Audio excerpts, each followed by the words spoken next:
Wirklich das beste Argument, wenn sich Fleischesser Gedanken um Insekten machen, die Veganer umfahren und das Ganze Doppelmoral nennen. Als allererstes, es gibt keinen vernünftigen Ersatz für Beförderungsmittel wie Auto oder Bahn, wo man keine Insekten platt macht. Menschen würden Stunden mehr zur Arbeit brauchen, wenn sie dorthin laufen würden und dann beim Laufen auch darauf achten würden, keine Insekten platt zu treten. Aber Griff ins andere Supermarktregal, das ist nun wirklich nicht so viel.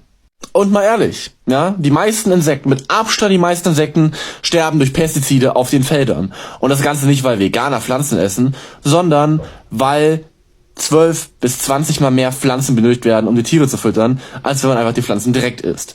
Und auch deutlich mehr Pestizide benutzt werden auf Feldern, wo Tierfutter angebaut wird, als dort, wo menschliche Nahrung angebaut wird. Das heißt, für Nicht-Veganer sterben auch deutlich weniger Insekten sowieso. Greift daneben, nimmt der Kuh nicht das Leben.